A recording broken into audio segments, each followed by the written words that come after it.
শুরু হয়ে গেছে, সারা রাত সবাই কাছাকাছি আসছে।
আরেকটু পিছনে যাই।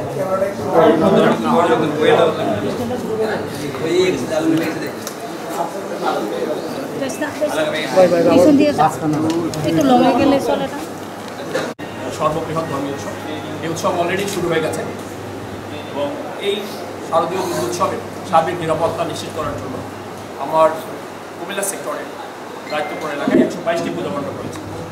এই মণ্ডপসমূহের নিরাপত্তার জন্য আমরা বিভিন্ন জায়গায় বেস ক্যাম্প স্থাপনের মাধ্যমে আমরা নিরাপত্তা নিশ্চিত করার জন্য আমরা ইতিমধ্যেই আমাদের যে জনবল ডেপ্লয়মেন্ট সম্পন্ন হয়েছে। এখানে আমরা যে পূজা কমিটির সদস্যবৃন্দ রয়েছে তাদের সাথেও আমাদের সার্বক্ষণিক যোগাযোগ রয়েছে। ওনাদের কোনো সুবিধা অসুবিধায় আমরা দ্রুত ব্যবস্থা নেব এবং আমরা অলরেডি ডিপ্লয়েড হয়েছি। এরপরে যখন পুলিশ, আনসার সহ অন্যান্য বাহিনীর সদস্যরা আসবেন তখন তাদের সাথেও সমন্বিতভাবে আমরা কাজ করব এবং 24 ঘন্টা ওনাদের নিরাপত্তা নিশ্চিত করার ব্যবস্থা আমরা করব। বর্ডার বাংলাদেশের সারা বাংলাদেশে সীমান্তবর্তী এলাকায় 8 কিলোমিটারের মধ্যে যত পূজা মণ্ডপ রয়েছে সেগুলো সার্বিক নিরাপত্তা দেওয়ার জন্যই বিজেপি মোতায়েন অলরেডি হয়েছে, সারা বাংলাদেশে আমরা মোতায়েন হয়েছি। এখানে আমি ওনাদেরকে আশ্বস্ত করতে চাই যে কোনো পরিস্থিতিতে ওরা যেন এই উৎসবটাকে উৎসব হিসাবেই উদযাপন করতে পারে নির্ভয়ে, নিঃসংকোচিত, সেটা নিশ্চিত করার জন্য আমরা সার্বক্ষণিকভাবে ওনাদের পাশে থাকি। কোনোভাবেই এই মাদক আমাদের এখানে প্রত্যেকটা জায়গায় সিসিটিভি রয়েছে এবং আমরাও সেটা সরেজমিনে চেক করছি, যেটা আমরা দেখেছি। আপনার আন্দাজে 122টি মণ্ডপ রয়েছে, তার মধ্যে